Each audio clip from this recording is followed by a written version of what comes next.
This video is going to be hard to do because I love both of these characters dearly. In fact, they might be my two favorite characters from their respective series. And because you read the title, you know it is Thom Merrilin versus Tyrion Lannister. Now, you know the 6 categories, but let's go over them real quick. You have origin, development, role, interest, relationships, and power. So starting off and diving right into it, let's go to the origin of Tyrion Lannister. He is a dwarf, a member of the family, the Lannisters, obviously, which are the wealthiest and arguably most powerful family in all of Westeros. He endured lots of abuse and neglect throughout his entire childhood to where we meet him in the beginning of A Song of Ice and Fire series. And as a result of his upbringing, he is someone who has thick skin, but is also able to dish it out better than pretty much anyone can give it to him. He definitely has the sharpest tongue of any character we meet in the Game of Thrones. Not have my honor questioned by an imp? I'm not questioning your honor, Lord Janis. I'm denying its existence. That's a very original origin. I can't really think of even another dwarf character, let alone a noble dwarf from a rich family in all of fantasy. So major props there, but he's not going up against a lightweight. Thom Merrilin has a very mysterious origin coming from we don't know what exactly. Even at the very end, not all the answers are given, but we love him nonetheless. But we do know he has served as basically a court assassin, a court bard, and a lover to a queen. Did leave that life to try and save his nephew, who was going insane from channeling from the clutches of the White Tower, but failed, and his nephew then was stilled and eventually killed himself. Very tragic backstory as well. These are both tragic characters. Oh, boo-hoo! Let me play a sad song for you on the world's smallest violin. After leaving the court to save his nephew, he was rejected by the queen he served and had to live out the rest of his life, or at least a large portion of it, as a glee man. Someone who goes from village to village, kind of entertaining people. And while these are both highly original origins, and I'd love to give it a wash, I don't like doing that, and I'm going to give the slight edge here to Tyrion Lannister, believe it or not, even though Thom Merrilin's one of my favorite characters of all time. I just think having a dwarf who's from a noble family but neglected and abused is just so interesting and such a great character to follow, and it makes his development and depth all the better. So in terms of contributing to the rest of the character that comes to be, Tyrion Lannister is going to take the first point.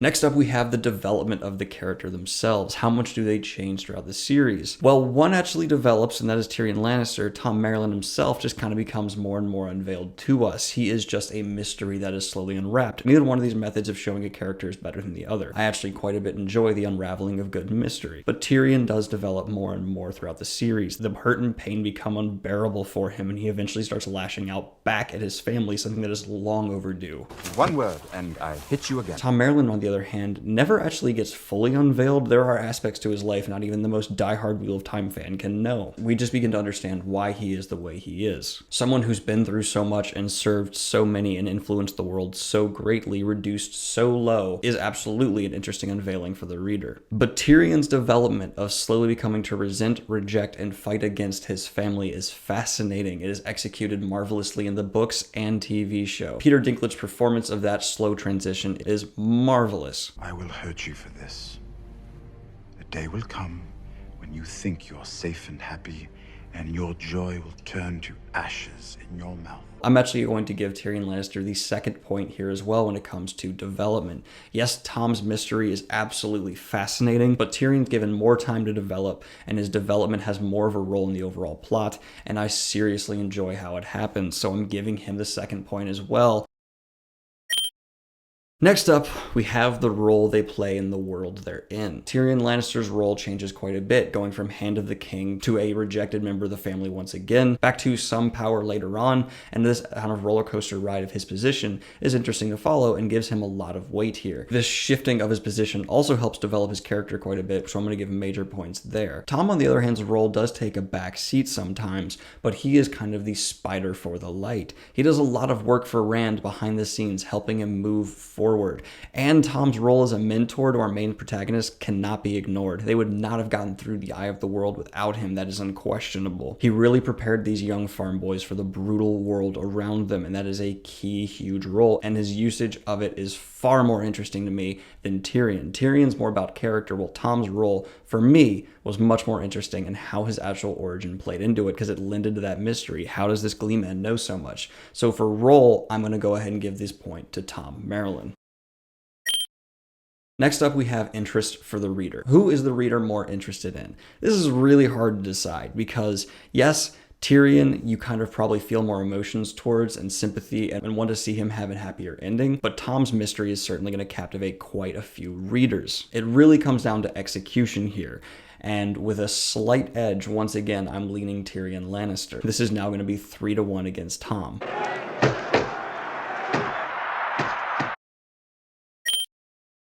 I'm awarding him this point almost entirely due to the execution of it. Thom just wasn't given the focus that Tyrion is throughout the series, so the reader's not going to be as connected. Yes, the mystery for Thom is there, but it's not enough to counteract the level of time Tyrion is given in comparison. The reader's just going to care more about him. Now we have relationships. The differences between these series shine brightest here. Tyrion's relationships throughout the entire series are almost entirely tragic. This is most emphasized in the infamous trial with Tyrion. It is an incredibly impactful scene that shows just how alone he is, with maybe only his brother showing him any kind of support during this time, and eventually him, of course, being helpful to be smuggled away. With so many dark, tragic relationships kind of helping this character move along, it becomes so integral to how much you really want to eventually see him succeed. Thom Merrilin, on the other hand, has a much more diverse set of relationships here. He has young lovers and older lovers. He has friends and enemies. He's a mass manipulator, and you never really know where he stands in many situations. Is he above using? We know he was formerly an assassin. Maybe he doesn't actually care about these people as much as we think. The only one that kind of stands out as maybe not quite as smoothly handled is his end relationship with Moiraine. A lot of people say it comes out of nowhere, and I've kind of justified it in my head to a certain point, but I do agree that it maybe could have been handled a little bit better with more in-depth foreshadowing. Tyrion, on the other hand, has pretty much a flawless record when it comes to consistency. The relationship with his sister, father, brother, and the sellsword who works for him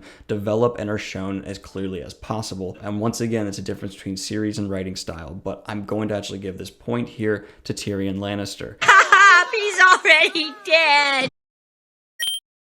Especially the hatred in between the family, I have to give George R. R. Martin a boatload of credit for developing it so well. It makes you empathize and care about Tyrion all the more. Tyrion may not be the best person, but these relationships kind of really emphasize why he is the way he is and do it so well that even when Tyrion does something that might be awful, like murder, you still support him. If Thom Merrilin out of nowhere killed someone, even with justification, it would still damage the way you see him. Tyrion, on the other hand, you just back him all the way. He could have murdered his entire family that night, and I would have been behind him. It is officially unwinnable or even tieable for Thom Merrilin, but this last point is going to be pretty clear. Who would win in a fight? I'm sorry, Tyrion, but you're way outclassed here. Yes, Tyrion has gotten lucky on multiple occasions and certainly can carry his own, but Thom is a master assassin and has abilities that we, as the reader, have never seen fully realized, so we don't even know what their top or upper limit is. But with just the feats alone shown, he outclasses Tyrion drastically. If he was in Westeros, it's inarguable that Thom would actually probably be one of the best fighters around. I would even put him up against someone like Jaime Lannister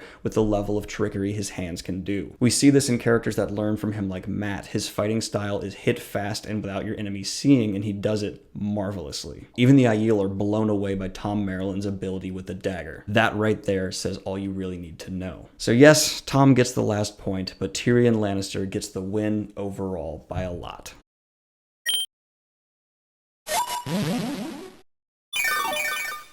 Yeah, I have a strong bias here for Thom, but I couldn't help but give this to Tyrion. It's mainly just due to the level of time given to one over the other. Tyrion just has so much more of the series devoted to him, while Thom is put on the back burner far too often. He has less time than even characters like Lan, who disappear for large chunks of the series. You could even argue that Thom Merrilin was forgotten for quite a bit of time until Brandon Sanderson picked up the series again. It pains me to say it. Game of Thrones won this one. Those are my thoughts on the challenge between Tyrion Lannister and Thom Merrilin. I hope you guys enjoyed it. Let me know what you think in the comments down below, who I should compare next, what character examination should I do next, and what do you want to see from me.